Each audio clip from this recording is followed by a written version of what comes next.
What's going on, GBA universe? This is TheUziGuner here, bringing you people the very first episode of this channel's newest series, Trainer Cards.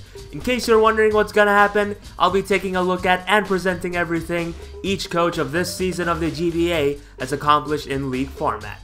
As far as today's episode goes, we're going to be taking a look at a coach who's making his debut in the Global Battle Association, who's already an odds-on favorite to win the whole thing, Joey PokeaimMD. So with the intro out of the way, let's get this show on the road. PokeaimMD, although a very long time competitive Smogon battler in general, is a man that has not competed much in league format other than 2 seasons in the league known as UCL. Despite his lack of experience, he almost immediately adapted to how things work here as he managed to win his very first season. He has a total of 25 wins and 6 losses, which gives him a solid winning percentage of 80.6. Not only that, but he's also managed to reach semis as well in the season he couldn't win, which just goes to show how consistent he has been able to be, and in my opinion, completely justifies why he is considered as one of the absolute best in this competition.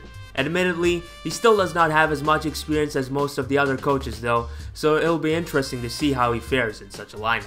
Regarding the type of teams he used in the last 2 seasons prior to the GBA, it's as clear as day that Joey loves balance.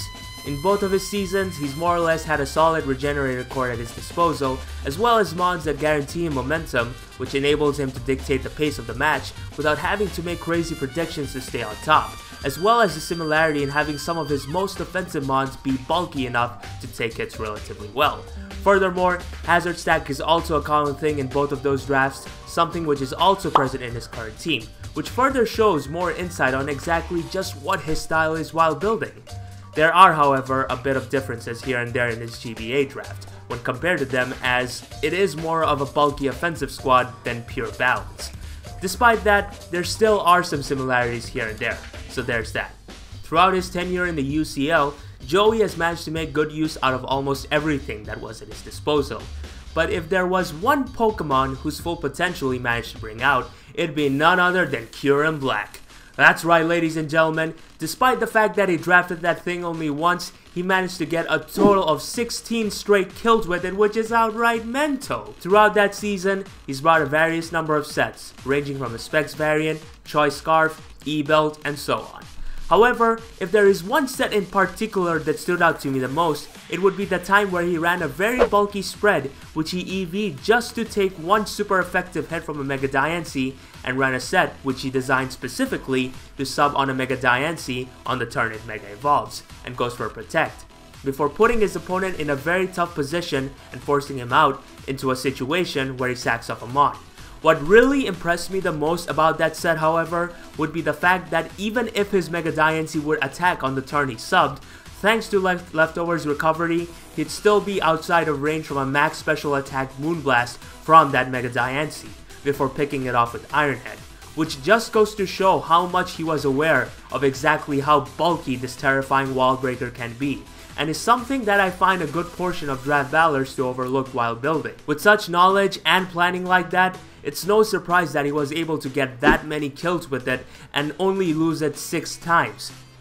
A good thing he does not have it this season. Now for the final segment of the video, let's take a look at the approach which Joey usually takes in all of his battles. His building style always seemed to perfectly complement his drafting style, as he'd make his teams in such a way so that he'd be able to make full use of its bulk, while making sure that his momentum initiators dictated the pace for the majority of the match, while doing his best to set up rocks as early as possible. His plays aren't necessarily what you would call real Christian Channel plays, as his predictions more or less center itself around no drawback plays, where he won't necessarily end up losing much if he gets it wrong, as the bulk in his team for the most part manages to make up for his errors. But with that being said, he definitely is not afraid to make very aggressive plays every now and then, especially when it's against people that pushed him the farthest into a corner, like Mega Mogwai, or if he's in a pinch and needs to start making predictions left and right to get back into the game.